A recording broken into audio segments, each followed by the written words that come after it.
Hey folks, Marco here. Here's a question for you. When did you first learn about stable diffusion? I got involved with it not too long after version 2.1 came out. Let me express this sentiment visually. So what I'm saying is I have installed Automatic 11.11 back when this looked like this. It is really amazing how quickly this technology has advanced. I am fortunate that I jumped on this bandwagon early in a way, but plenty of people out there feel like they are left behind, I suspect, and understandably so. Can you imagine how overwhelming it can be given the abundance of terms and jargon, and yet time flies like an arrow, Chinese proverb goes. I feel that as AI tools continue to develop, people will feel even further left behind. It's a bit like being 3 expansions behind your favorite MMO game. You hear all the incredible stories of how amazing things are when you get to the end, the fantastic challenges your friends faced, and yet you never quite managed to get there. This realization has, pardon the pun, prompted me to start a new course, Stable Diffusion 101. Well, I will admit that encouraging comments and helpful feedback from community also played a role. Apart from the rapidly changing AI landscape, I feel that much of the current content is focused on the practical aspects divorced from the underlying theory. This curriculum will hopefully not only present the how, but also address the equally important why. As you know, our AI community is culturally and linguistically diverse, and I will do all I can to make the course inclusive and accessible for everyone. Chinese, Japanese, and English languages are dominant ones, so it makes sense to start here. Yes, I could publish videos faster if I made people read subtitles. I could simply let YouTube translate it automatically and focus on making videos in English. However, dubs are vital for 3 main reasons. Firstly, you cannot read the subtitles and watch the slide at the same time. Human eyes are not built for that. Shut up. The second reason is pedagogical. The act of reading subtitles adds to your cognitive load. You lose focus faster, and it makes learning more difficult. And lastly, we are discussing novel technology that most AI-driven translation services do not have information on. I will do all I can to make lectures and theory not dry or boring. Computer lab practicals will use these two user interfaces side by side, so I will cover both of these, and everything I explain in one, I'll explain in the other. I think that's only fair, especially if I'm hoping to make this inclusive of everyone in community, or at least as many people as there are out there. And lastly, for those who haven't seen any of my previous videos, I will just repeat this briefly. The primary reason I'm able to make these videos is thanks to my wife, who financially supports me.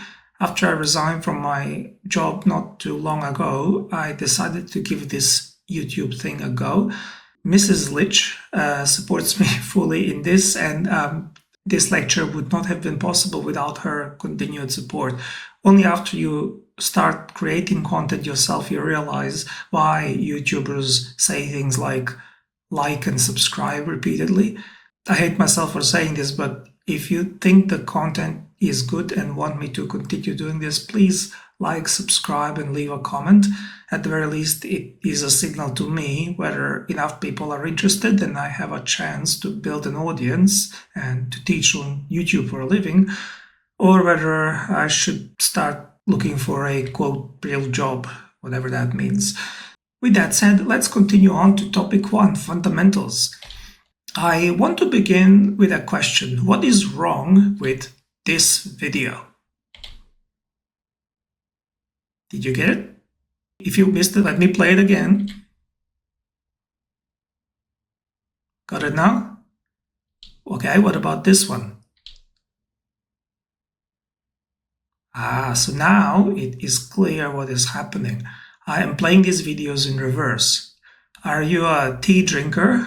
I guess it depends on the kind of tea, but if you drink English breakfast tea, Hong tea, or matcha latte, this process would be quite familiar to you. Milk spreading through the liquid from areas of high concentration to areas of low concentration.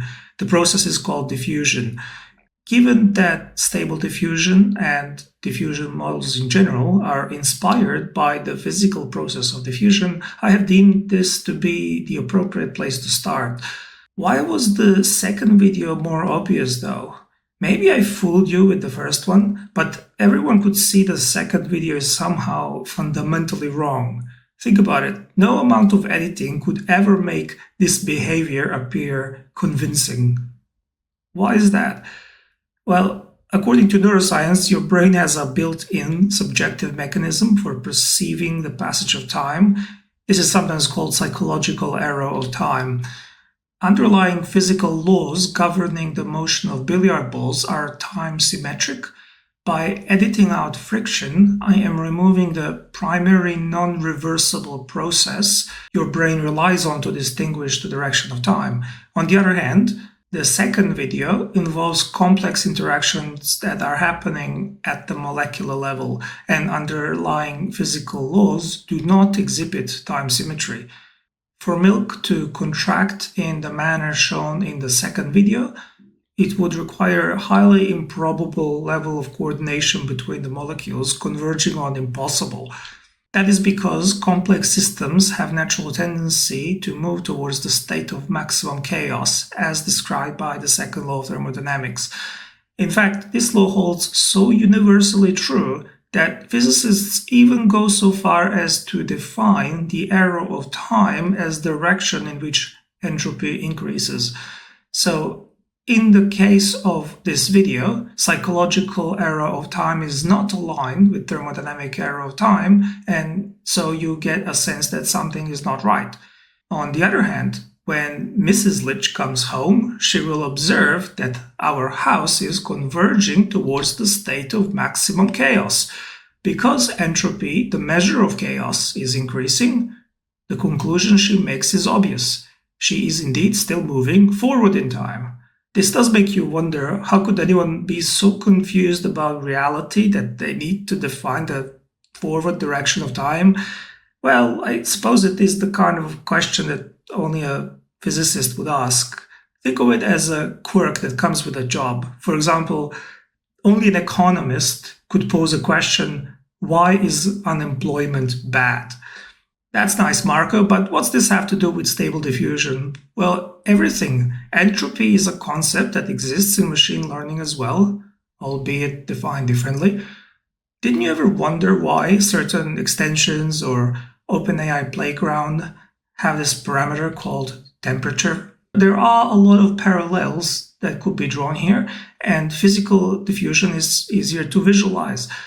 When stable diffusion generates images, it does so by removing the Gaussian noise from a noisy image, not unlike the reversal of the diffusion process, which you have seen. Consider this prompt here: cinematic action shot of a samurai warrior, perfect composition, masterpiece. Here is our noisy image. Now observe what happens for yourself. The reason we had that physics discussion earlier is because I wanted you to understand and appreciate the marvel that machine learning research field has given us. Each time you click generate, you are seeing something as miraculous as milk from tea assembling itself into a neat, organized mass, or me cleaning my house. Regardless of whether it's art or not, I'm not going into those debates, but it is magical in its own right nonetheless. And just to be perfectly clear, stable diffusion is not breaking any physical laws. And no, I am not suggesting we have a time-traveling AI. So if your name is Sarah Connor, you may sleep well tonight. One must be careful when drawing analogies, since all analogies have limits. And while I am sharing my excitement with you, I don't want my words to be misconstrued. Part of the reason Stable Diffusion is called stable is because, at least partly, it is a controlled process, meaning that you retain some control over what emerges from the noise.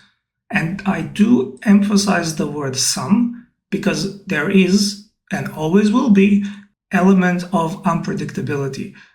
This means that when you start to generate, even creators of Stable Diffusion themselves could not tell you with absolute certainty what will end up emerging.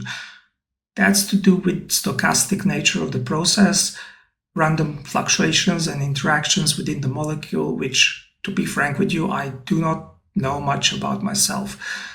The good news is you can exercise some degree of control over the output. In fact, your effort to steer the result your way is what is called conditioning.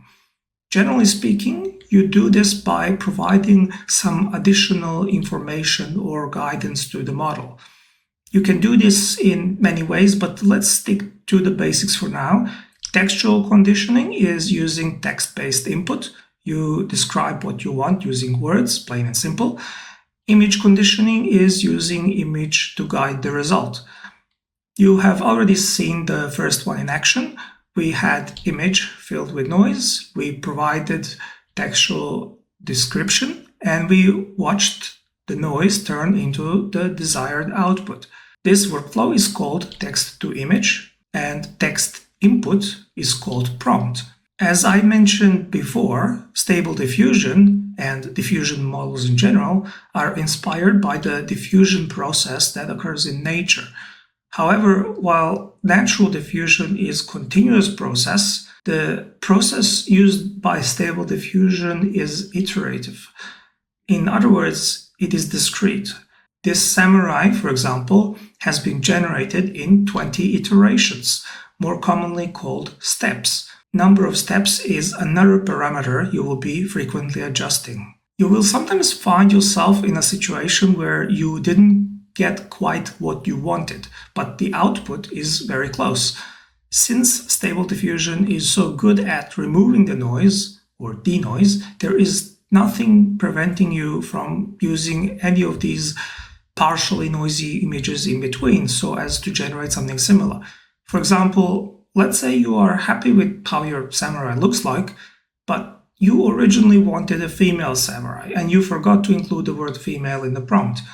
We can take this partially noised image from somewhere in the middle and use it as input together with prompt that says female samurai warrior. Your output will then look something like this. The viewers who ran Stable Diffusion before may think, wait, hold on, that's not how it works. Indeed, this is not how we actually accomplish this in the software. I am merely showing it this way for illustrative purposes. Instead of manually choosing an image, like I just did, there is in fact a smarter way. You see, Stable Diffusion doesn't just remove the noise, it can add noise as well. So instead of having to choose an image from this spectrum, I can use my clean image and specify how much noise it needs to be added to get to the image I want. For example, if this point is 0% noise, and if this point is 100% noise, image I used earlier would be somewhere around, let's say, 60% or so. The more noise we add to get to our input image, the stronger denoising will be required to get us back. It shouldn't then come as a surprise that this percentage parameter, which quantifies the strength of the denoising process, is called, can you guess, denoise strength. Makes perfect sense, doesn't it? So rather than manually picking the image like we did earlier, this will be our input, our clean image, along with parameter specifying how deep into chaos are we willing to descend. We add our prompt from earlier, and then when we run the diffusion, this is our output. This workflow is called image to image, although as you can see, you technically still use text as well. Before we wrap up for today, I spoke already about liking, subscribing, commenting. I won't repeat that. This is a separate request specifically to my Chinese and Japanese audience. Because I don't speak your language, I am not familiar with websites and online communities where I'm meant to share this, so sharing would help me immensely.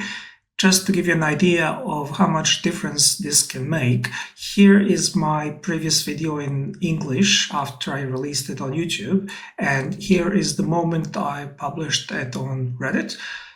And with that said, thank you for listening, everyone, and I shall see you in Computer Lab for your practical, which I shall begin putting together now. See ya!